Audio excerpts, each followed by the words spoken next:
उस समय उन्होंने कहा करोड़ों रुपए लगाकर हमने अपनी बेटी का ब्याह किया बड़े घरानों में, और वहां गई तो कुछ समय तो ठीक रहा, फिर उन लोगों को पता नहीं क्या हुआ कि प्रताड़ित करने लगे। ये जब आती तो बताती तो हमें लगता कि घर परिवार में ऐसा होता है। हमने कहा कोई बात नहीं, सहन करो, धीरे धीरे सब ठीक हो जाएगा, नया नया है इसलिए ऐसा। एक दिन उन्होंने उसे बांध दिया रस्सी से और मिट्टी का तेल डाल करके आग लगा दी। अब वो भगवान की लीला थी कि आग जो लगी तो सीधे रस्सी में ही लगी, पहले तो कुछ शरीर में लगी तो रस्सी जल्दी से जल गई तो जीना था, जीना से भागकर ऊपर छत में गई और पड़ोस के घर, पहले छप्पर होते थे ऐसे ऐसे आंगन बीच में, तो छप्पर में ऐसे गिर के और आंगन में गिर जाके। अब ब्राह्मण परिवार के थे तो उनके परिवार के ही वो थे और उनके पास बंदूक आदि भी थी। तो देखा उनका बेटा ये क्या, तो उनका पापा और सब मिलकर हमें जला रहे हैं। उनका बिल्कुल निश्चित कंबल आदि से ढका उसको और बंदूक ले खड़े हो गए और कहा सबको गोली मार देंगे अगर हमारे घर आओगे। और फिर सूचना दी उनके पिता को, तो वो उनको, अब वो ऐसे, अब ये क्या है, क्या है, अर्थ भी है लेकिन पिशाच वृत्ति है। उनको पता नहीं कैसा घोर कर्म कर रहे, क्योंकि किसने देखा भगवान को, किसने देखा लोक परलोक को, मनमानी आचरण।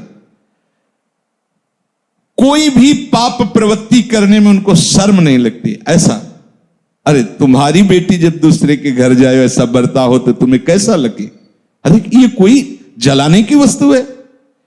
इस तरह से कोई प्रताड़ित करता है किसी को, राक्षस के सिवा और कौन कर सकता है।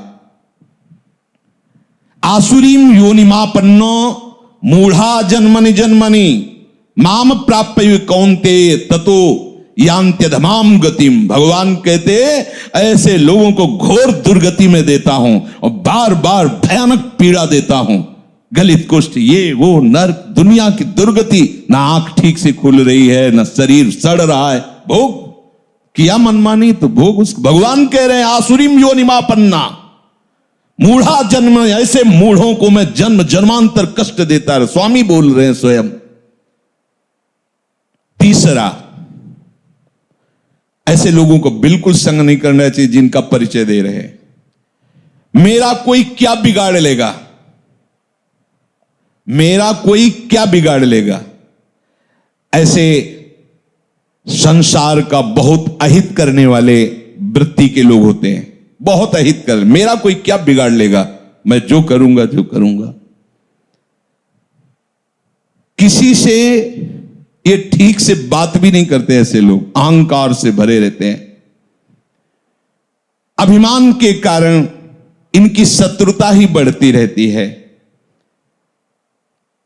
अपने बंधु बांधवों का भी ये हित नहीं कर सकते, ऐसे स्वभाव वाले लोग। ये फलस्वरूप सबसे घृणा करते हैं और स्वयं सबके घृणा के पात्र बन जाते हैं। ये केवल अपने अभिमान की पुष्टता के लिए ही कर्म करते, जो करने की भावना भी बनती है। तो ऐसे लोगों से दूर रहना चाहिए।